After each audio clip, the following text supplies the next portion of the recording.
Hello children, now in this video we will discuss what are isoelectronic ions. So iso means same, right? Wherever word iso comes, इसका मतलब होता है same. Electronic means having electrons. So we are going to discuss the species or the ions which have same number of electrons. Okay? So according to the definition, the species or the ions, you can say, having same number of electrons but different magnitude of nuclear charge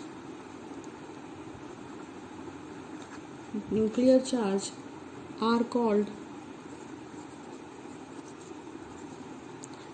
isoelectronic ions or species. Means ये वो species होती हैं जिनमें same number of electrons होते हैं. Electron same होते हैं मगर न्यूक्लियर चार्ज का मैग्नीट्यूड अलग होता है. न्यूक्लियर चार्ज को कौन कॉन्स्टिट्यूट करता है? प्रोटॉन्स कॉन्स्टिट्यूट करते हैं, राइट? तो आप इसको ऐसा भी कह सकते हैं कि इलेक्ट्रॉन्स का नंबर सेम होता है मगर प्रोटॉन्स अलग अलग होते हैं. Okay, so how to understand it with the help of an example. Now let us take certain examples to understand this. Supposingly I have sulfide ion, then I have chloride ion, then I have potassium ion. So normally the atomic number of sulfur is 16, atomic number of chlorine is 17 and atomic number of potassium is 19, right? These are the atomic numbers, right? So we can say the same number of electrons and protons every atom has. So we can say sulfur, chlorine and potassium have 16, 17 and 19 electrons and protons also. क्योंकि किसी भी atom का electron और proton same होता है, ठीक है? तो हम ऐसा बोल सकते हैं कि सल्फर में 16 प्रोटॉन्स हैं, क्लोरीन में 17 प्रोटॉन्स हैं और पोटेशियम में 19 प्रोटॉन्स हैं. प्रोटॉन्स क्या कॉन्स्टिट्यूट करते हैं? प्रोटॉन्स कॉन्स्टिट्यूट करते हैं न्यूक्लियर चार्ज, ठीक है? तो अब मैं कह सकती हूँ कि सल्फर का न्यूक्लियर चार्ज है +16, क्लोरीन का न्यूक्लियर चार्ज है +17 और पोटेशियम का न्यूक्लियर चार्ज है +19. ये तो हो गया नंबर ऑफ प्रोटॉन या न्यूक्लियर चार्ज. अब हम इसमें इन आयंस में नंबर ऑफ इलेक्ट्रॉन्स की बात करते हैं. अगर ये एटम्स होते, सल्फर का एटम होता, क्लोरीन का एटम होता और पोटेशियम का एटम होता, तो इनमें 16, 17 और 19 इलेक्ट्रॉन्स भी होते, क्योंकि इलेक्ट्रॉन और प्रोटॉन का नंबर सेम होता है. देखें, अगर ये सल्फर का एटम होता, क्लोरीन का एटम होता और पोटेशियम का एटम होता, तो इनमें नंबर ऑफ इलेक्ट्रॉन्स भी 16, 17 और 19 होते. मगर हमें एटम्स तो दिए नहीं, हमें दिए हैं आयंस दिए हैं, ठीक है? आयंस दिए हैं तो S2- का मतलब क्या हुआ? 16 तो थे ही, 2 और उसने ले लिए, तो ये इलेक्ट्रॉन्स चेंज हो जाएंगे, 16 + 2 यानी 18 हो जाएंगे. क्लोरीन एटम में 17 इलेक्ट्रॉन्स होते हैं मगर -1 चार्ज है, मतलब एक इलेक्ट्रॉन उसने और ले रखा है, यानी Cl- में नंबर ऑफ इलेक्ट्रॉन्स है 18. K+ में नंबर ऑफ इलेक्ट्रॉन्स कितने होंगे? 19 थे पोटेशियम एटम में, और K+ का मतलब होता है एक इलेक्ट्रॉन रिमूव्ड है, सो 18. So can you see the number of electrons in S2-, in Cl- and K+ is same, 18 in each. So these are the isoelectronic species. Isoelectronic species. These are the ions which have same number of electrons but the protons are different. Okay, so magnitude of nuclear charge is different. The magnitude of nuclear charge, that is number of proton, is not same. That is 16, 17, 19 is the nuclear charge and electrons are same, 18, 18, 18. So an isoelectronic species is a species which has the same number of electrons, but different nuclear charge, right? Or you can say different number of protons also आप कह सकते हैं, क्योंकि nuclear charge किससे बनता है? Proton से बनता है. Now let us take one more example and discuss variation. Variation means change. Variation of size among isoelectronic ions. ठीक है, इनके नंबर ऑफ इलेक्ट्रॉन सेम है तो क्या साइज सेम होगा, ये सवाल है. ठीक है, अब हम ये डिस्कस करने वाले हैं.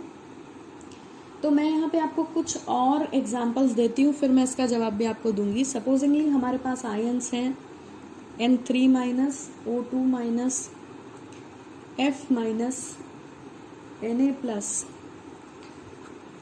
Mg2 plus NaL3 plus. अगर हम काउंट करेंगे तो इन सब में हमें नंबर ऑफ इलेक्ट्रॉन्स कितने मिलेंगे? 10. आप काउंट करके देख लीजिए. नाइट्रोजन का एटॉमिक नंबर होता है 7, -3 चार्ज है, इसका मतलब 3 इलेक्ट्रॉन एक्स्ट्रा आए हुए हैं, 10. ऑक्सीजन का एटॉमिक नंबर 8 होता है, उस पर 2 माइनस चार्ज है, मतलब उसने 2 इलेक्ट्रॉन कहीं से ले रखे हैं, अगेन 10. फ्लोरीन का एटॉमिक नंबर 9 होता है, 1 माइनस चार्ज है, 9 + 1 = 10. सोडियम का एटॉमिक नंबर 11 होता है, मगर 1 प्लस चार्ज है, मतलब -1 = 10. Mg2 प्लस मैग्नीशियम का एटॉमिक नंबर 12 होता है, मगर 2 प्लस चार्ज है, यानी -2. Number of electrons 10. एल्यूमिनियम का एटॉमिक नंबर 13 होता है, 3 प्लस चार्ज है, मतलब -3, 3 इलेक्ट्रॉन दे रखे हैं, 10. So all are having 10 electrons. लेकिन अगर इनके प्रोटॉन्स की बात करें या इनके न्यूक्लियर चार्ज की बात करें तो वो सब में अलग अलग है. नाइट्रोजन में न्यूक्लियर चार्ज होगा +7, ऑक्सीजन में होगा +8, फ्लोरीन में होगा +9, सोडियम में होगा +11, मैग्नीशियम में होगा +12 और एल्यूमिनियम में होगा +13. तो ये तो हो गया न्यूक्लियर चार्ज, दिख रहा है सब अलग अलग है. और ये हो गए नंबर ऑफ इलेक्ट्रॉन्स जो सब में सेम है, 10 10 10, right. So these all are isoelectronic species. Now we will understand how to derive a conclusion for the atomic size of an isoelectronic species. So let's see our isoelectronic species, which I told were N3 minus O2 minus F minus Na plus Mg2 plus Al3 plus. If supposingly somebody asks us which is the largest and which is the smallest, तो हम कैसे निकालेंगे कि कौन सबसे बड़ा कौन सबसे छोटा है. तो सबसे पहले तो इनके प्रोटॉन्स लिख लेते हैं, +7 +8 +9 +11 +12 +13. ये इनका न्यूक्लियर चार्ज मान लें या नंबर ऑफ प्रोटॉन्स मान लें. अब ये आइसो इलेक्ट्रॉनिक स्पीशीज हैं, इसलिए all are having 10 electrons. Okay, सब में 10 इलेक्ट्रॉन है, तभी ये आइसो इलेक्ट्रॉनिक स्पीशीज हैं. Isoelectronic species have same number of electrons, different magnitude of nuclear charge. ठीक है, तो ये न्यूक्लियर चार्ज था जो अलग है सब में. अब इन स्पीशीज में हमसे कहा कि इनको साइज के हिसाब से बताइए, which will be the biggest in size. तो यहां पर एक रिलेशन आप लिख लें. It says that size of isoelectronic ions decreases. It decreases with the increase in the magnitude of nuclear charge. तो अगर आपको साइज एक्सप्लेन करना है तो नंबर ऑफ इलेक्ट्रॉन से नहीं होगा वो, क्योंकि नंबर ऑफ इलेक्ट्रॉन्स तो आइसोइलेक्ट्रॉनिक स्पीशीज में सब में बराबर होते हैं. अगर आपको साइज की बात करनी है तो आपको न्यूक्लियर चार्ज लिखना पड़ेगा. इस लाइन से हमें क्या समझ में आता है? इस लाइन से हमें ये समझ में आता है कि न्यूक्लियर चार्ज जो है, साइज ऑफ आइसोइलेक्ट्रॉनिक आयंस घट जाता है अगर जो है न्यूक्लियर चार्ज का मैग्नीट्यूड ज्यादा हो. यानी nuclear charge and size are inversely proportional.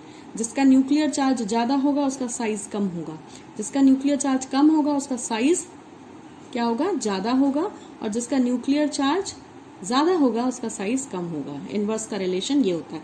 तो इसमें न्यूक्लियर चार्ज किस पे सबसे ज्यादा है? एल्यूमिनियम पे. यानी aluminium is Al3 plus is smallest